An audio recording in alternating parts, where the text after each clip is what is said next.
To Fox Bet, the Buccaneers now have the third highest Super Bowl odds at plus 800. Giants head coach Joe Judge has taken notice of the Bucs and their new leader, calling Tom Brady the fiercest competitor of all time. And that is a strong statement. Shannon, do you agree? No. So I'm just supposed to believe that he's more competitive than John Elway or Ray Lewis, two guys that I played with.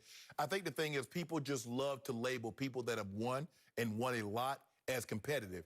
Just because Tom Brady has won 6 Super Bowls, that doesn't mean he wanted it more than the guys that lost. Skip, a lot of things have to go well outside of Tom playing well.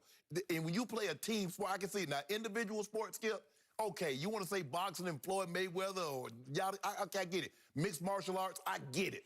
But when you play in a team sport, no. So since Tom Brady won 6, Bill Russell is the most competitive guy ever, because he has 11 championships. Since we want to do it because he won, no, I do not believe Tom is, and there's no way to definitively quantify it, but just by saying because he won and he gets fired up, there's a split personality. But to make a long story short, sorry for the filibuster, no, I do not. Shannon Sharp, I have been trying to explain this to you for 4 long years on this show. When it comes to cold-blooded clutchness, the closest thing we've ever seen to Michael Jeffrey Jordan is Thomas Brady. So he's more competitive than Jordan? I don't even have time to get Is he more competitive than Jordan, yes or no? I just said the closest thing. No, but Joe Judge said he's the fiercest competitor of all time. As fierce is what he said, as fierce. No. Yeah. Well, no, I disagree. Here's what keeps misleading you. Tom Brady is a wolf in sheep's clothing, because off the field he doesn't look the part or act the part of this cutthroat killer on the football field who turns into Psycho Tom. You just can't see past all the nerdy, cliched, geeky, lame social media posts from Tom Brady, and you say, what is he doing? That's not the way a franchise quarterback should act.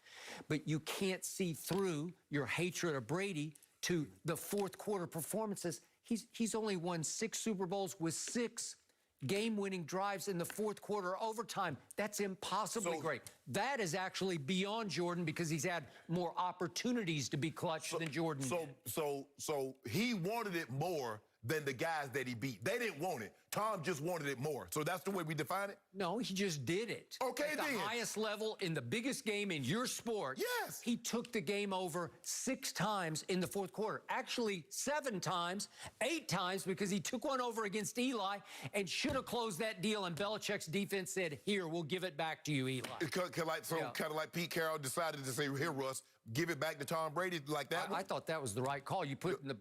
You love Russell Wilson, right? Stop it. Well, do you not love him? So, no, hold on. Good pass. So let me ask you a question. So the Russell Wilson we see today, that was the same Russell Wilson back then? I think it was. Skip. Carroll was saying that. That's what he said. I want the ball in his hands. Skip, you and I both know that was a beast mode-led Legion of Boom team. All I know is that in the fourth quarter of that game against the Legion of Boom, Tom Brady threw for 124 yards and 2 touchdowns and brought them back from 24 to 14 down against a legendary defense. And he did that. Legendary. And that was because he was more competitive than the defense.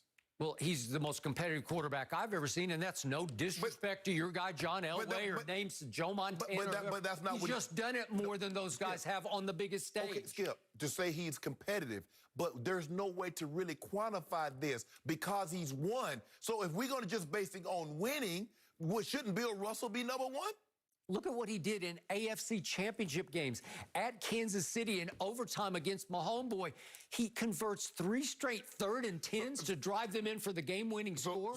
How about against Saxonville? So let me ask you a question. With 20 stitches in the palm of his throwing hand, he throws for 138 in the fourth quarter and brings them from 20 to 10 down to get them to another Super Bowl. So I guess he wasn't competitive last year against Tennessee. How can you argue against what you see? What do you see from it? I just want to know. So was he competitive Was he the most fiercest competitor last year against the Titans at home? A simple yes or simple no? No, there's no simple answer to that, because yesterday you gave in to him and gave it up, and you said, you know what? I was so wrong about Tom Brady because he didn't have any receivers. Okay, but I'm saying, was he not competitive? Was he not fierce competitive then? I told you what he did at the end of the year last year with nothing left in the cupboard. So he had them in position to win the seed. When Joe Flacco went to New England and beat him twice, was he not a fierce competitor then? No, I mean, he loses some. He's mortal. Okay, he's human. Okay. Right? Okay. He's been in 9 Super Bowls, and in another one that he lost, all he did was throw for an all-time playoff record, 505. And Belichick's defense gave up 41 to a guy you have no respect for, Nick Foles. But here's the thing. A journeyman. But you see, when he loses, it's everybody. So we don't mention nothing about the fierce competitor when he loses. Only when he wins. Joe Judge knows because he saw it up close and personal. Joe Judge. Just leave it at that. No Judge Just Judy. leave it. No comment there. We're gonna let it play out. We'll let the game play out. Guys, question, has LeBron turned LA into the city of champions? Yes! No mercy, no mercy, no mercy.